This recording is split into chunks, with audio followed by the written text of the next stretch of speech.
Imagine you are owning a movie theater. Find a building, install massive screen setups, bolt down hundreds of plush velvet seats, and pump the smell of freshly popped buttered corn out onto the pavement. On opening night, the parking lot is jammed, the line stretches down the block, and hundreds of people are lining up to hand you $15 each just to sit in a dark room for 2 hours. But here is the strange part.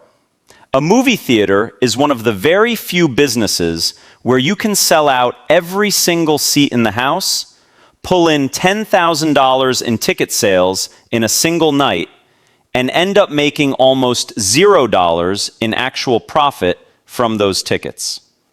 In fact, if every single person who walked into your auditorium bought a ticket, watched the movie, and walked straight back to their car, you would go bankrupt in less than 6 months.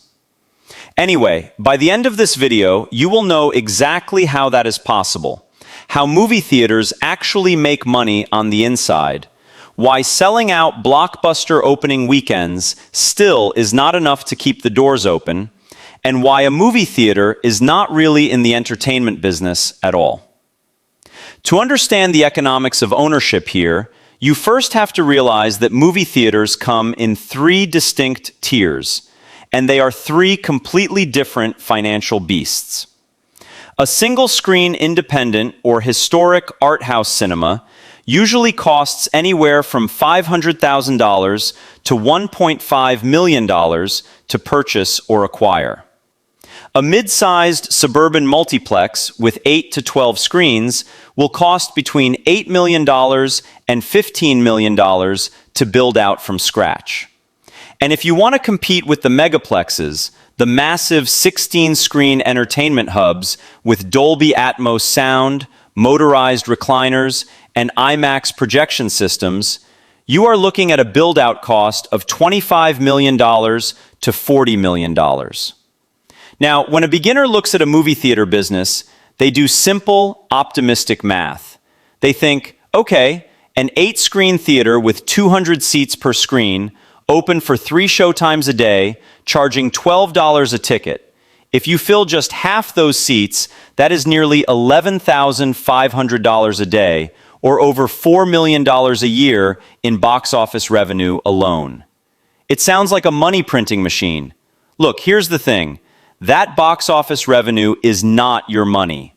You are essentially acting as a temporary collection agency for Hollywood film studios. This brings us to the core economic structure of the theater business, the film rental agreement. Movie studios do not sell movies to theaters, they lease them. And the pricing structure is brutally stacked against the owner through sliding scale contracts. When a massive film studio releases a global blockbuster, they hold all the leverage. On opening weekend, the studio takes roughly 60% to 70% of every single dollar collected at the box office. For the biggest franchise releases in the world, studios like Disney have famously demanded up to 65% of the ticket sales for the first 2 weeks, alongside strict contractual mandates forcing the theater to play the film in their largest auditorium for at least 4 straight weeks. Think about what that means for your bottom line. If a family of 4 spends $60 on tickets to see the newest superhero movie on opening weekend, $39 of that $60 goes straight back to the studio in Los Angeles. You, the theater owner who bought the building, paid the property taxes, installed the projectors, hired the staff, and paid the electric bill to air condition a massive building, are left with just $21.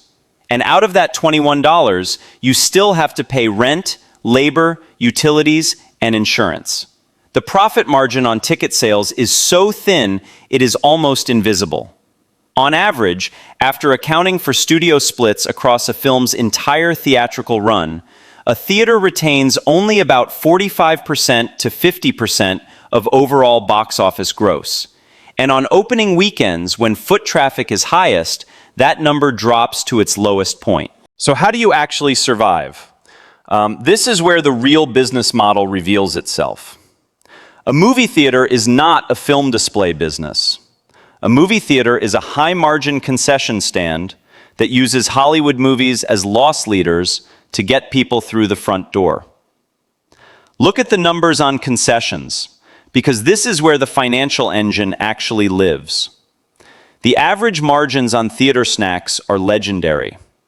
Popcorn, the absolute crown jewel of cinema economics, costs about 15 to 20 cents per bag in raw materials, kernels, oil, butter flavoring, and the paper bag itself. That same bag sells at the counter for $8.50.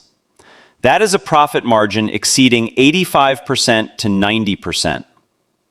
Fountain soda is even better. Syrup, carbonated water, and a cup cost roughly 20 to 25 cents, yet sell for $6.50. Candy boxes that cost the owner 75 cents wholesale are priced at $5.50. While box office ticket sales generate roughly 60% to 65% of a theater's gross revenue, concessions generate over 70% to 80% of its total net profit. To put it in perspective, if a customer buys a $12 ticket and an $8 popcorn, the theater owner makes significantly more pure profit from that single bag of popcorn than from the movie ticket. Because concessions are the entire financial lifeline of the business, theater architecture and design are meticulously engineered around one primary psychological objective: pushing you toward the concession stand. Notice how almost every modern cinema is laid out. You enter through the main doors, but you cannot walk directly to your screen.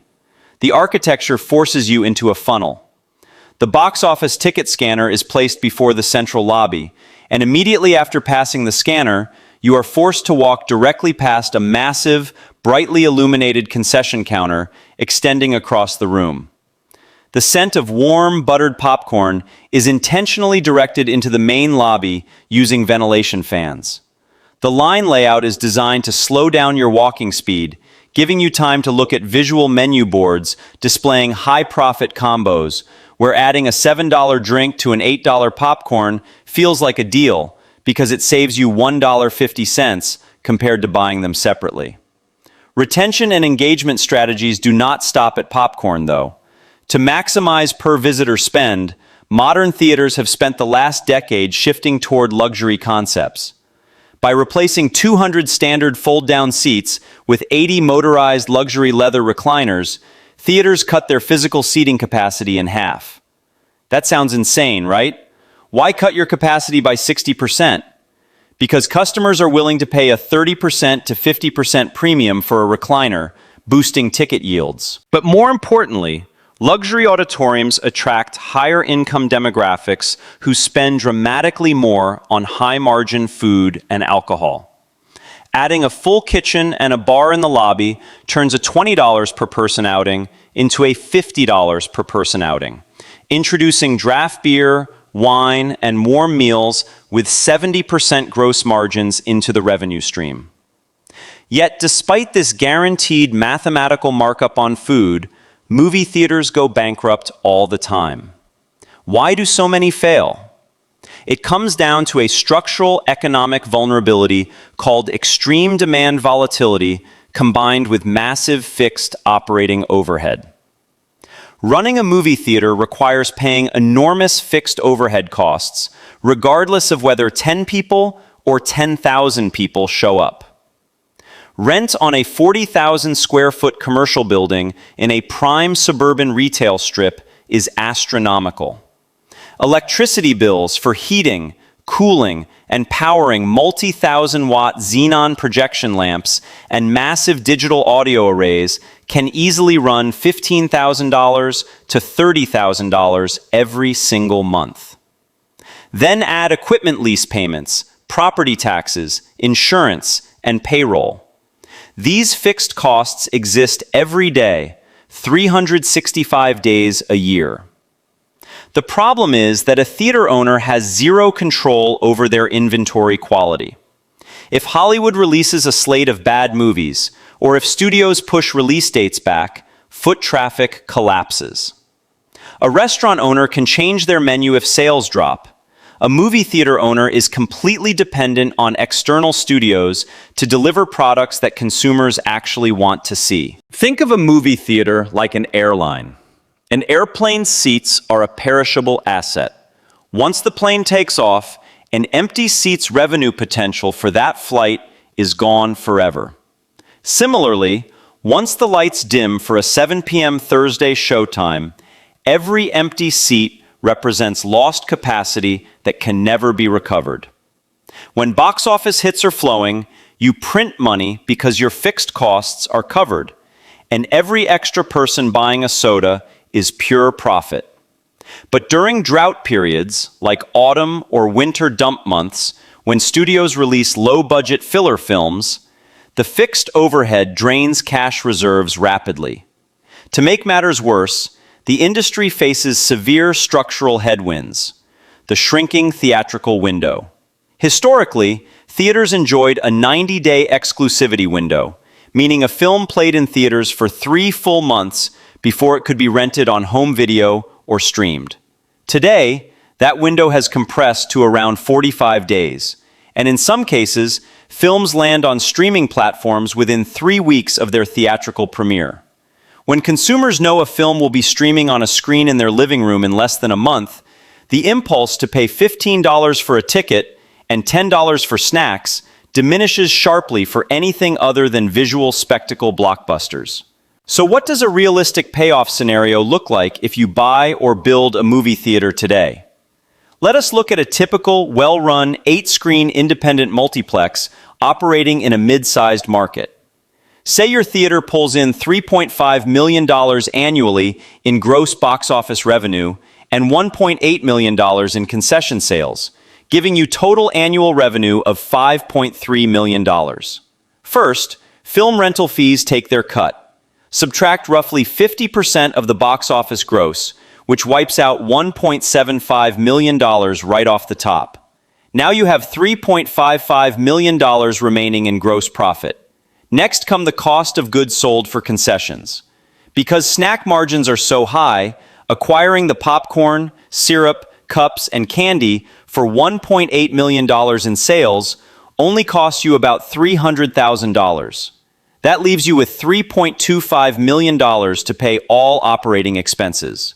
Now, subtract fixed overhead. Rent and real estate fees, $900,000 a year. Staff payroll and management salaries, $1.1 million. Utilities and power grid maintenance, $250,000. Marketing, booking fees, software licensing, and insurance, $300,000. Equipment maintenance and digital projection technology upgrades, $200,000. After deducting $2.75 million in operating costs from your $3.25 million, you are left with an EBITDA, earnings before interest, taxes, depreciation, and amortization, of roughly $500,000. On a $10 million initial investment to buy or build the venue, that represents a 5% net operational yield. In a good year, with multiple record-breaking blockbusters, that net return can jump to 12% or 15%. In a bad year, with a Hollywood writer's strike, film delays, or a weak release slate, that net yield can quickly turn into a $300,000 operating loss. When you strip away the bright neon lights, the cinematic nostalgia, and the magic of Hollywood, owning a movie theater is not about loving cinema. It is a high-stakes commercial real estate game driven by concession logistics, foot traffic conversion rates, and volume management.